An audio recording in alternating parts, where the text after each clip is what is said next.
جی ناظرین، میں آپ لوگوں کا استا محمد کا خدمتگار ارشاد علی ناوڑا، کیونکہ 5 تاریخ جو میری ہمشیرہ کے ساتھ ناانصافی ہوئی ہے، وہ 5 تاریخ سے لے کے اس ٹائم تک تڑپ رہی ہے۔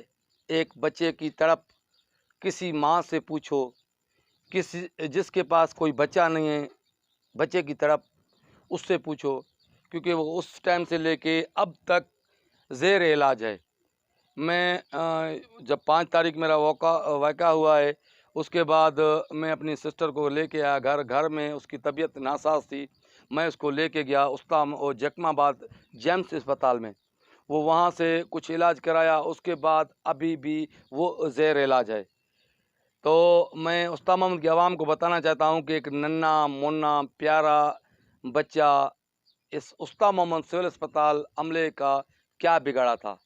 یہ کروڑوں روپے کی جو استا محمد میں بلڈنگیں بنائی گئی ہیں، یہ ٹراما سینٹر بنایا گیا ہے، جو یہ بڑی بڑی اسپتالیں بنائی گئی ہیں، یہ کس لیے بنائی گئی ہیں؟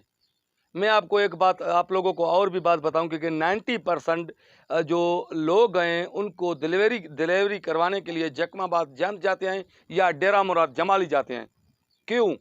اگر یہ سہولت تحصیل استا محمد میں ہونی چاہیے تو کتنی استا محمد کی عوام کو ریلیف ملے گی؟ کیونکہ یہ میرے ساتھ ناانصافی ہوئی ہے۔ میں کل AC استا محمد کو کل اپلیکیشن بھی دے کر آیا ہوں، کیونکہ میرے ساتھ انصاف کیا جائے۔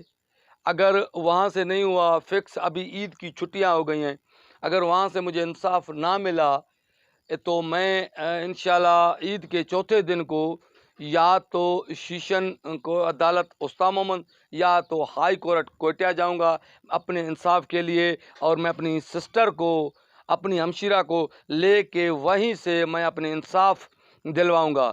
میری سسٹر ابھی بھی اس کی طبیعت ناساز ہے، بالکل میں اسی کو بھی عدالت میں لے جاؤں گا، وہ خود بخود اپنے بچے کا حق لے گی۔ میں تمام سوشل ایکٹیو صحافی حضرات جتنے میرے وائس سن رہے ہیں، یہ میری انصاف کی ایک داد رسی ہے، مہربانی کر کے اس کو اجاگر کریں اور اس کو اعلیٰ حکام تک پہنچائے، کیونکہ جو میرا ننا منا پیارا سا بچہ سول اسپتال استا محمد کی جانب سے ایکسپائر ہوا ہے، اس کی جان لی گئی ہے، اس کو انصاف ملے، اور جو میری سسٹر اس ٹائم تک بے ہوش پڑی ہوئی ہے، وہ ہوش میں نہیں آ رہی ہے، اس کو انصاف ملے۔